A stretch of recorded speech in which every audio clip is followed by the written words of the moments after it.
Man of the year. Man Man of the of the year. year. Man of the year. year.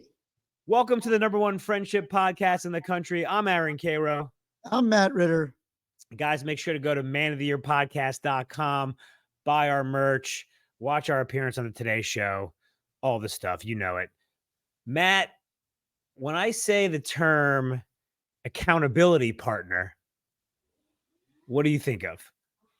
I think AA sponsor type kind of guy who's harassing and haranguing you in a good way. Have you ever been to an AA meeting? No, I was in the I went to a Gam-Anon. There's like Gamblers Anonymous, and then there's like the family members. Oh, yeah. But like, this is really funny. This is actually a funny story. So my dad was in Gamblers Anonymous. I think it's okay to say that. R.I.P. Izzy, we love you. Rest in peace. But my mom was going to Gam-Anon, and it was all the wives. And like, what do we do? This and that. And like, it turns out like one of the wives was like, I don't know, should we just check on these guys? Like, are they even okay to be left unattended in a and it was a cockfight? They were gambling. They were playing cards. Oh my God, that's hilarious. I swear to God. I cannot imagine your dad in a Gamblers Anonymous. He went once. It was just appeasement. So I had a childhood friend who was in AA. So I went once to a meeting. To AA or is there like the friend one for that? No, this was to the real one because it was like everyone was getting their chip or something. So family was invited. It's pretty interesting. Almost exactly what you think of when in your head, like from a movie, like in a church basement, like coffee and stuff like that. My name is Aaron.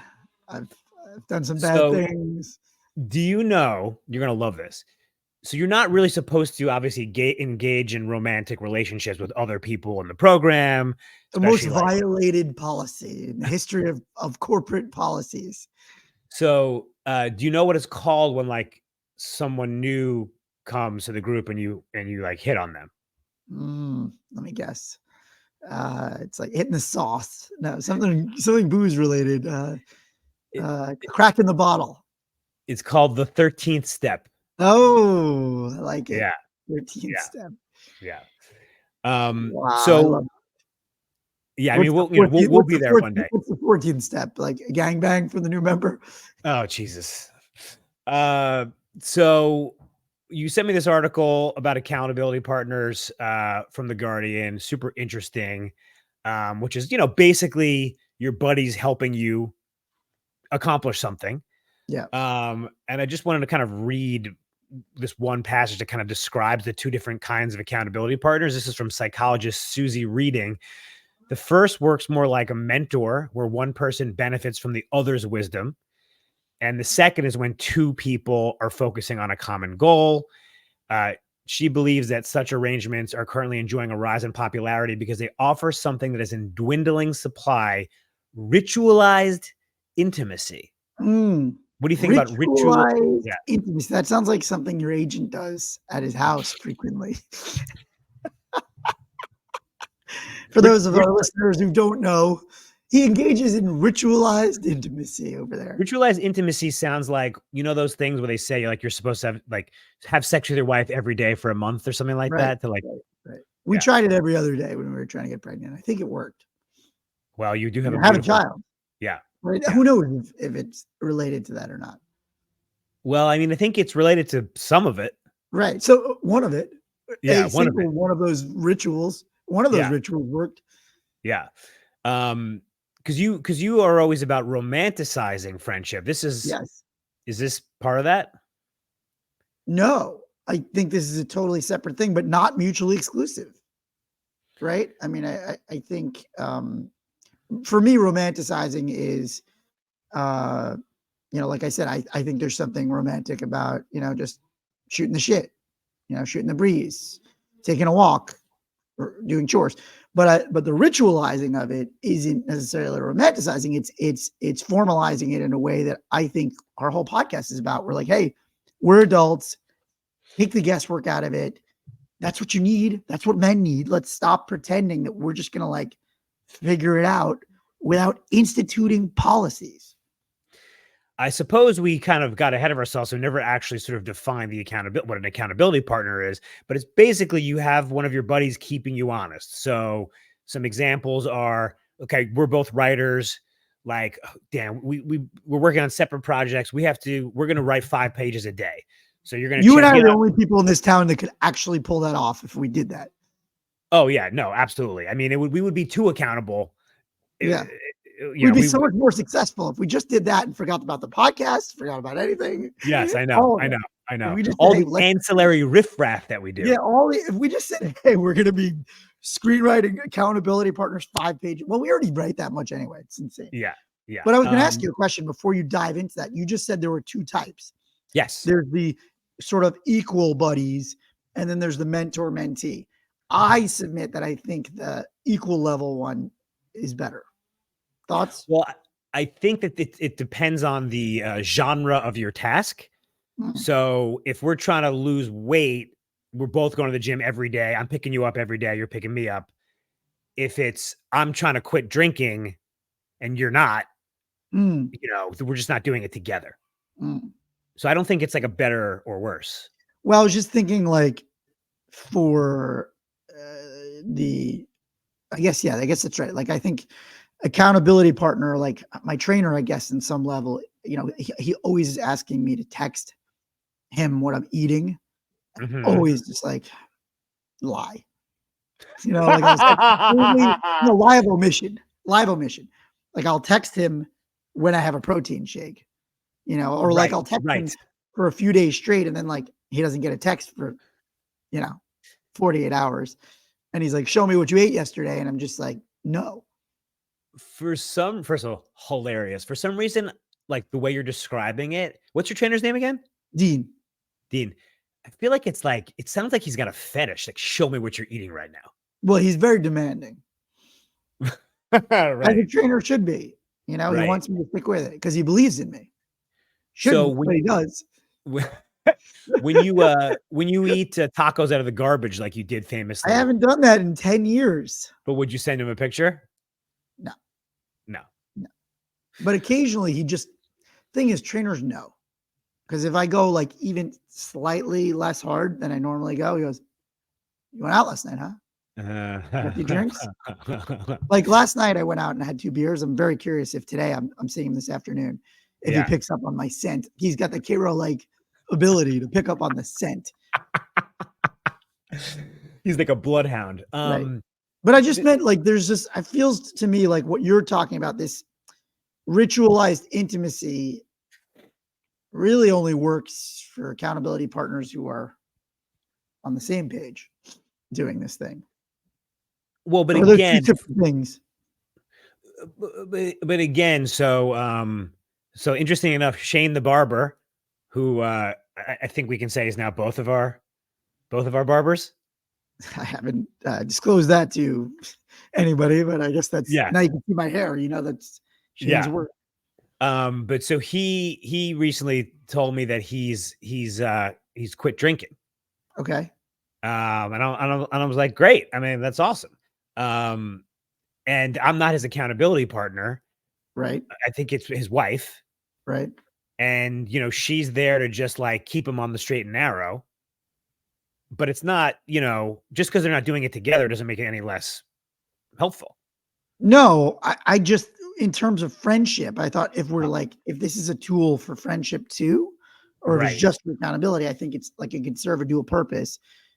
Like, hey, we're doing this thing together. It's going to bring us closer.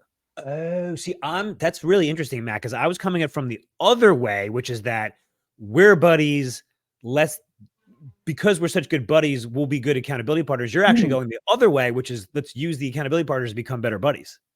Well, I just thought it would kind of naturally occur if you're doing this thing. Like it's an intimate, you're saying this is an intimate ritual. Like, hey, we're both checking in with each other every day on this one thing we're doing, whether it's diet or career thing or financial goals. Or I noticed that a lot of my, not friends, but friends of friends, we did a men's group episode a while back. And a lot of my friends are saying that within the men's group, they partner off for accountability stuff a lot. That's like one of the things. That's one of the things that a lot of them do. I was going to ask you, what do you think makes a good accountability partner? Well, I think it's somebody who's consistent like you, right? Like whatever you do it consistently, right? And again, I mean, that's sort of like the theme of our podcast, and that's the theme of success in life is you realize discipline and consistency are the backbone of every successful enterprise in all aspects of your life. So I just think if you're going to have an accountability partner, it's got to be somebody who's like, hey, if we're doing this thing once a day or once a week, they're never going to miss it. How would you like go about even like propositioning a friend to do something? Like, is it more about the thing you're doing, or is it about the person, or both? No, well, I think it's got to be about, it's got to be with somebody who you feel comfortable enough doing it with, but also somebody who wants to do that thing with you. If we're doing it together, right? If you're just asking somebody, hey, can you do it two separate things? Can I ask you to be accountable for me with my like fitness, and then I am accountable, you're accountable to me for your drinking or something like that? Could it do? Oh, it has to be the same. That's interesting. Would that not work as well? God, I can't think of anything worse than being your accountability partner. Mm-mm. Mm-mm. Well, I'm gonna lie. I'm telling you right now, I'm gonna lie. You're gonna lie. Lie of omission. I'm not gonna lie to your face. I'm telling you, I'll do what I do with Dean. I will not lie to your face. I won't look you in the, if you look me in the eye and you go, Matt, did you eat a cupcake? Like, I will admit it. But if you're like, hey, what'd you eat last night? I'll just change the subject and like we'll get somewhere else. Yeah. You'll throw a non sequitur my way. Yeah. But I think what I'm getting at is like, do you go to a buddy and say like, do you have the idea first? Like, I need to lose weight, and then you say, Matt, let's do this together, or do you say, Matt, we should do something together? What should we do? Yeah, me and Fireball Adam have been talking about a group weight loss. We're going to fat camp together and doing it there. So you and Fireball Adam are king of the fads. Well, yeah, because our weights fluctuate. You don't have that really. Like, but don't you see? Year, it's cause and effect. You're doing that. It fluctuates because you decide to go on a crazy cayenne pepper diet every 3 weeks. Yes. But my point is that, so I think we'd maybe be good accountability partners because we're running into the same issue. I think that it's about not going on, dry January or whatever, and just doing it for your whole life. For your whole life? God, that's so daunting. Right. I mean, you guys are like, I was going to make, I don't know if this is an off-color joke, but like, you guys, it's like Matthew Perry and Friends. Like, you have like a couple seasons where it's not so great. R.I.P. We love them. Then all of a sudden you both are super skinny. Yeah. And I'm like, this is great. Yeah. But yeah, I think I need to be both of your. I'm not doing it on drugs. I'm just to be clear. This is not drug induced. This is not Ozemp. I'm skinny. No. It's not blow. It's not Ozemp. It's right. Just not eating. Just nothing. I don't eat. There's just too much work going on. No time. Yeah. Have you ever done? You've done dry. I remember you did dry January. Then we went to Sundance, and then you stopped. So you did about 20 days. Yeah, you're a bad accountability partner. How are you a good accountability? Oh, I was partner? Like chug. I knew I was just trying to make it through 6 more days. Yeah. I mean, well, first of all, I wasn't officially your accountability partner, so I had no official. Right? We have to ritualize it. You didn't tap me. What's the longest you've ever gone without drinking? It's got to be that 25 days. Right. Yours was 100, right? You did 100? I did. Right? In 2012, I decided I was going to get into shape, and I quit drinking for 100 days. Fat Karo died that day. Yeah, Fat Karo died. And then the beginning of the pandemic, I also went another 100 days because, like, otherwise you were drinking by yourself, and I don't like that. Right. That was my own. That's a good time. That's probably a time when a lot of people got sober, or the other way. Actually, drinking went up. Let me ask you this: what are other things that you could be accountability partners for? Because we keep just going back to like working out and drinking. Like, I can't really think. Diet, right? You know what? Let's actually go to the listener question because it is another topic, and I actually think it's a really interesting one for you to tackle. Now, should we do it? Yeah. All right, this is asking for a friend. If you have a friendship question or ethical dilemma, send it to us on Instagram at Man of the Year Podcast, and we will answer it on the show. I love this question, Matt. I've been saving it for this episode, but also like there's a weird dig in the middle of the question, which is kind of funny. I already don't like it. I don't know if it's directed towards me, but they sometimes are. So I don't like this. This is everyone gets dug. Okay. Dear Matt and Karo, love the podcast. Thank you. Starting good. Starting It good. doesn't seem like either of you have real jobs anymore. Okay. I mean, I That's guess. the real job. I don't know. What is this? Is a successful Hollywood career, not a real job? Okay, fair enough. Fair enough. But Well, I had to using work successful liberally. I actually don't know if it's a he or she, but I had a work friend question. I hope you could answer for asking for a friend. Well, we'll try. My friend at work asked me to be their accountability partner as we both take an online training seminar together, but he has now stopped doing the seminar. I have tried to get him back on track and hold him accountable, but he says he doesn't want to do it anymore and I should stop bringing it up. Am I being a bad accountability partner, or is there only so much I can do? Please help. This is like we forgot to do an accountability safe word. Oh, you know, right. Like you never put an off switch on this thing. You never put the kill switch on this, right? You never said like banana split, it means like, well, I'm out, I'm drinking, I'm on a bender. Let me be, right? So that's the first screw up of this. I don't think thing. you really, you're joke. That's a joke, obviously, right? What? That you can get, you have an out. Well, I'm saying if you don't establish when can I leave this thing, then somebody could be hounding you for the rest of your life. Dude. Right. Every time you go to a bar, somebody grabs the drink from you. You're like, dude, I'm not doing this anymore. Like, no, man, you said we're accountability partners. That's for life. And you said, Karo, for life. I would never want to be your accountability partner. Dude, for life. Is that like a movie? That's a movie. You said we were accountability partners. Oh my God. That's a dark comedy, right? Like they just started off as accountability partners for like working out or taking an online seminar. The guy quits the seminar and he'll never, it's kind of like the cable guy. I was just going to say that. The world needs a new version of the cable guy because that's like what, 25 years ago? 1996. 1996. How many years is that? I don't like, you're the one who knows the dates. 28 years. Holy shit. 28 years. Let me rephrase that though. I mean, you're half joking, half serious about a safe word. I think you just mean like there's got to be a term limit on your. Right. That's what I'm saying. Like, I'm going to go on a diet. Can we just do cable guy references all the rest of the podcast? Right. So you can't just say free cable. What have you ever done for me?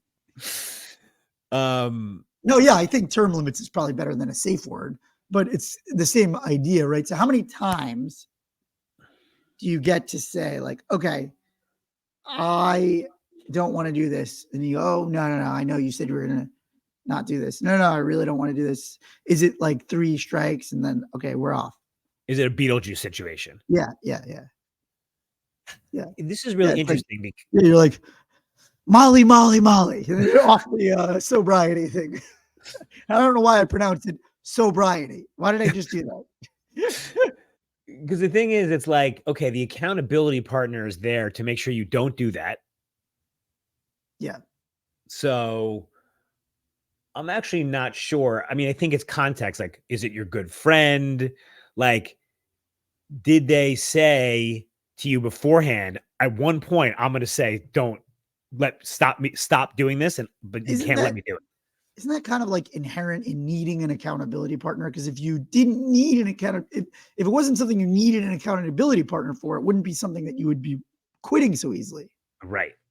The reason you're doing the accountability partner thing is because likely left to your own devices, you're going to do 2 weeks of it like Duolingo, which I want to know how you're Duolingo. We should be Duolingo accountability partners. That I would do with you. Well, you have, if it's on the app. Oh, they have an accountability partner thing? No, just you could see your friends. So my mom, because I'm learning Hebrew, if you guys remember. Yeah. So my mom will high five me and like send me like a firework or whatever. That's not quite the level of accountability partner. You can also. That's great, Helene. It's good for supporting your son, but that's not like what we're saying. It's like I'm saying, like check in, like, hey, you didn't do it yet today. It's 9 p.m. Go do it. Right.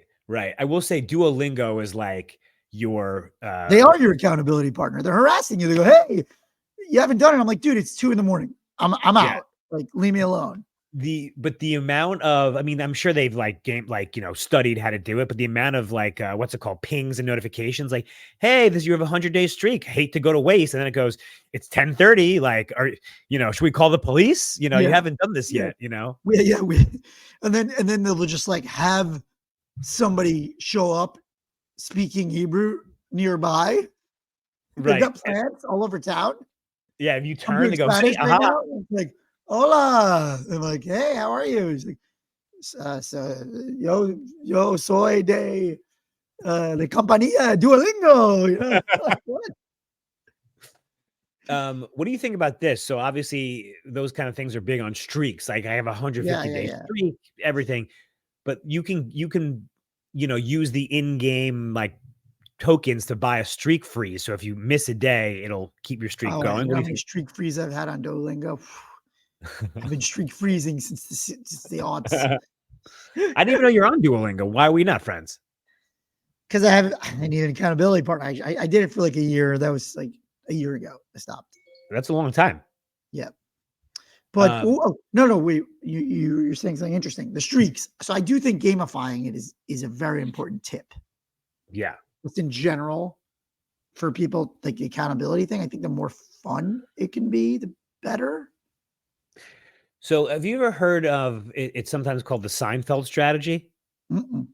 So basically there's a lore that like when Seinfeld started doing stand-up, he said, oh, I'm going to do it, every day for a year or something. Yeah. And he had a wall calendar and he marked it off. And if you do it every day, there's no excuse like, oh, well, Friday I've got whatever. Like you just do it every day. Your friends know, your accountability partner knows. I've kind of employed that myself. Like when I started, when you talked about me quitting drinking in 2012, for 100 days, I worked that every day.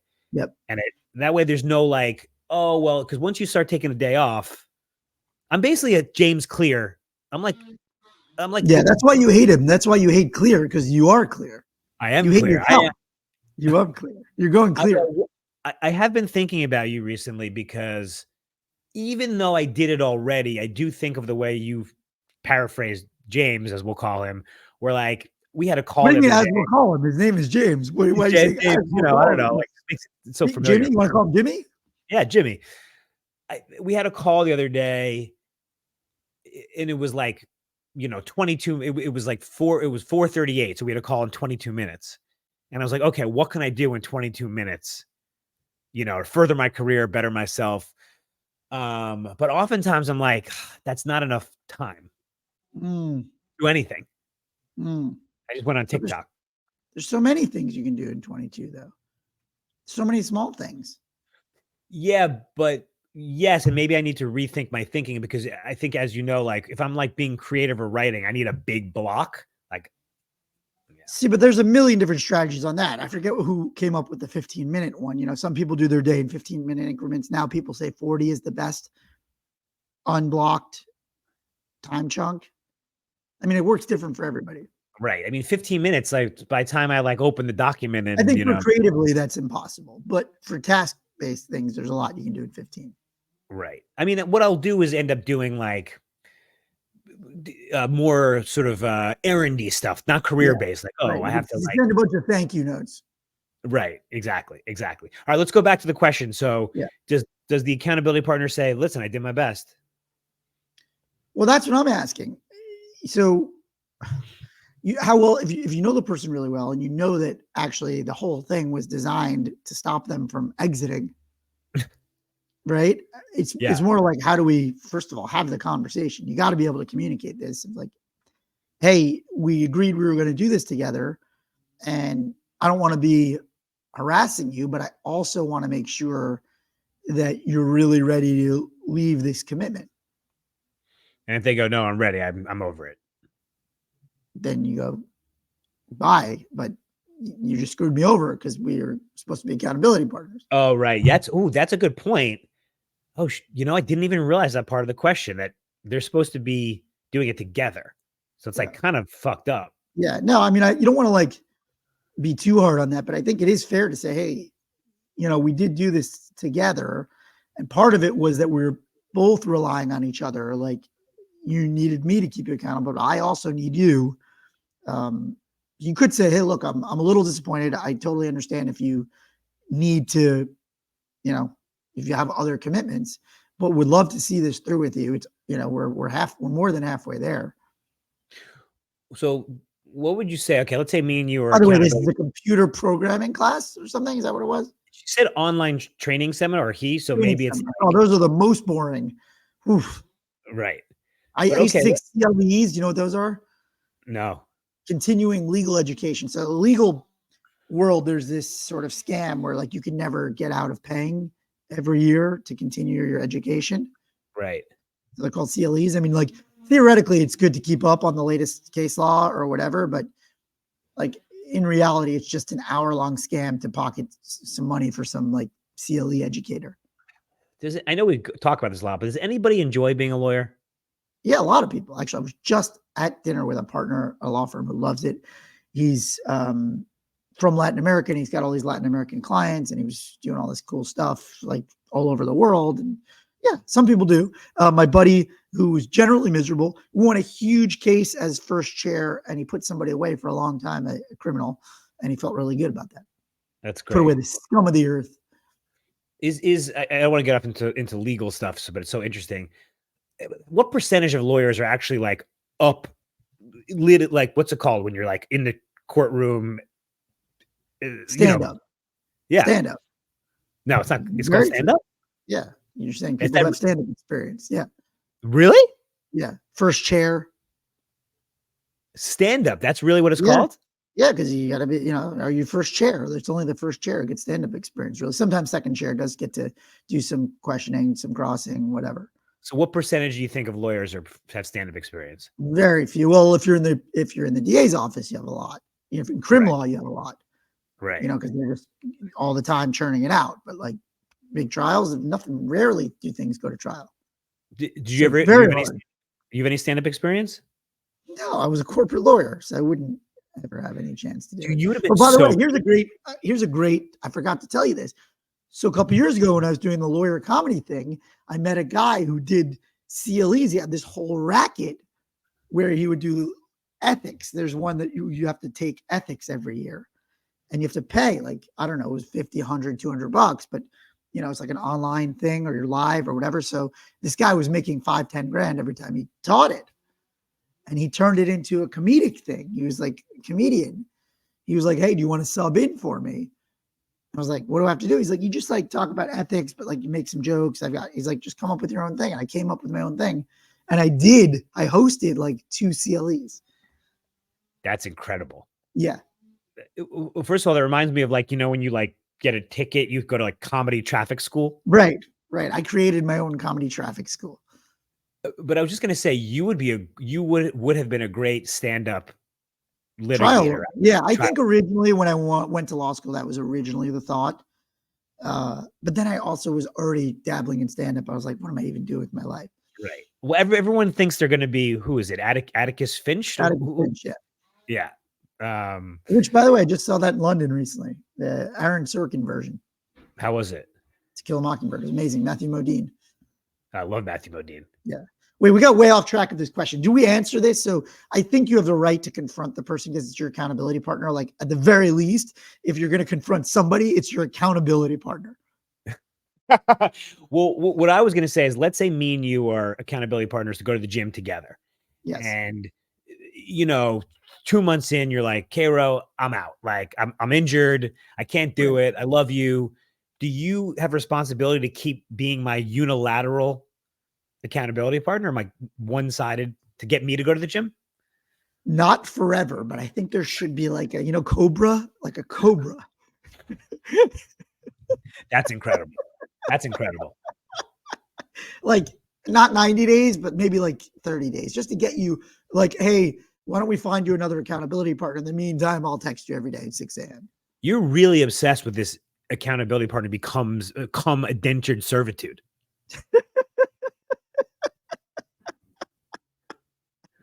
Like, I mean, I never even would have thought, well, you have to have a way to get out of it. I'm coming after you. Yeah. Yeah. By the way, just this is my other hot take, separate from anything. And if you're in AA, this is a joke, but just anytime like somebody says they don't drink and they say it in such a deadpan way, I'm just always like, oh, you killed somebody. Oh, that's terrible. That's terrible. Although I was reading something a while back about AA and how successful it is. Yeah. And there was some study that basically said it's not that successful. And perhaps the success, I'm sure this is completely inaccurate. When you go to AA, you're pretty much like out of options. Yep. So those people are more likely to actually stick with it. Mm-hmm. I would have guessed it has a 68% success rate. Did we look it up? Should we look it up? Yeah, let's look it up. Yeah. But by the way, I apologize to anybody who at AA took offense to that. I'm just kidding. But sometimes you hear somebody say, oh, I don't drink anymore. And it's just like, oh, something happened, sometimes it didn't, like with Karo, Right. Well, it is interesting, we're people who alcohol like is a part of our social life. Mm-hmm. When I don't give a shit if people don't drink, but the way they disclose it, it's because you just said, oh, I don't drink anymore, which I will say is kind of funny. Some people just say, oh, I don't really drink. And you just kind of get this feeling they never really did. Yep. Or if they go, oof, or if they have an ankle bracelet, then, I mean, it's a little bit. They're the ankle bracelet, something good. Yeah. By the way, this is an amazing spread. I just looked it up. AA says they have a 75% rate of abstinence. Guess what the experts say the rate is? 5%. 8 to 12. Yeah. What a spread. He said, she said, huh? Yeah, quite the spread. Yeah. Quite the spread. Do we answer that question? I think so. I think you have a right to be upset. You have the right to confront them, but you got to let them out. You got to let them go.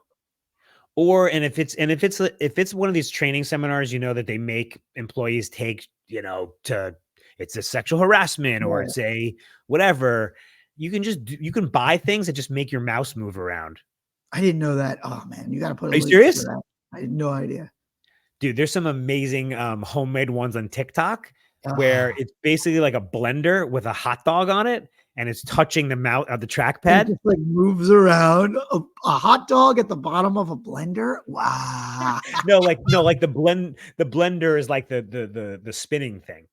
It's like on the top of yeah. Not in a blender. Right. In a blender. I was thinking upside down there. The yes. Not in the container. Yes. Oh my God. Wow. That's genius. You'll put the system on trial. That's a reference. But I was going to say at the very least, you can say we're supposed to be accountability partners. You look them in the eye, you go, we're supposed to be accountability partners. Yeah. You do. Oh, Matt, I solved it. You also quit because you also don't want to do this online training seminar, but you lay it on them. Yeah. You go, let's go get beers. And then you go, man, you really fucked us. Right. You really you're buying. That's usually what happens, by the way. One person bails and the other person bails. Or both of them are like, this is stupid. Yeah. I mean, for an online training seminar, then you should both bail on an online training seminar, for the record. All right. I support the friend who quit. I support the quitter. I want you and Fireball Adam to report back after your next adventure. On weight loss accountability? Yeah, exactly. Okay. Nice. I think we answered it. Yeah. Thank you for that question. This was asking for a friend. Remember, if you have a question, send it to us on Instagram at Man of the Year Podcast. All right, Matt, what did we learn today about accountability partners?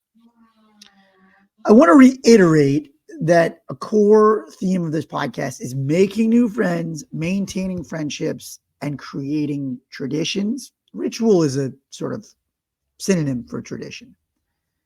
And it just goes back to this idea that we know that putting yourself in a situation to be your best is either easier than just wishing and hoping that it'll happen. So putting yourself in a accountability partner situation will make your life better for the thing you're trying to bite off. And I also think it has the ancillary benefit of potentially bringing you closer to a friend or blowing it up, obviously, when they bail, which they inevitably will.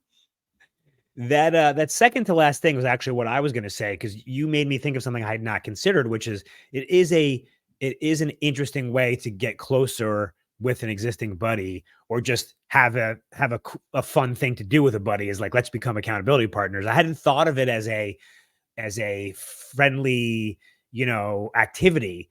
But I think it is an interesting way to, grow closer, because you certainly like bond over Yeah. these kind of things, Yeah, you definitely. know, like one person not drinking at the bar, loser, two Right. people not drinking at the bar, they're hanging out with each other. Exactly. That was a Exactly. joke, of course. Can you be just the last question? Can you what's the level of like friendship you need? Is there a baseline level to ask somebody to be an accountability partner? Yes, I mean, let's use our social cues. Like, if it's your friend you just met at work last week, let's don't ask them to go to the gym every day. Right. Right. One thing you could do is float it. Right. Say, "Hey, I'm thinking about, doing this cleanse." And if they're like, Would you "Oh, be down? yeah, exactly." Or no, no, no, just say, "I'm thinking about doing this." And they say, "Oh, I've Mm, always wanted to do that. Hey, should we do it together?" I like that. I like Yeah. that. Should we do it together? Yeah. Yeah. But just kind of, float it, use your best judgment. So let's do some shouts, guys. If you have shouts, you want to shout one of your friends, or even yourself, hit us up on Instagram. So we're gonna shout one of our super fans, Roger. Matt, I know you love Roger. Roger. That's Roger. He sent us this incredible message at the end of 2023, sorry we haven't gotten into it until now, where he gave us the 3 lessons that he learned most from the podcast in 2023. And I was like, "Oh God, this is amazing." So his 3 lessons were: be the friend, We know which is that. like, We love that. you, don't always just wait for someone else to make the plans. 2, tell your buddies you love them. Love you, buddy. Amazing. Really. Roger's dropping L bombs left and right. And 3, your friends aren't mind readers. I'd still say that's our number one thing that we discovered. Yeah, exactly. So Roger, thank you so much. Really appreciate you. And that's our show. Guys, be good to yourself, be good to your friends. Love you, Love you, buddy. buddy.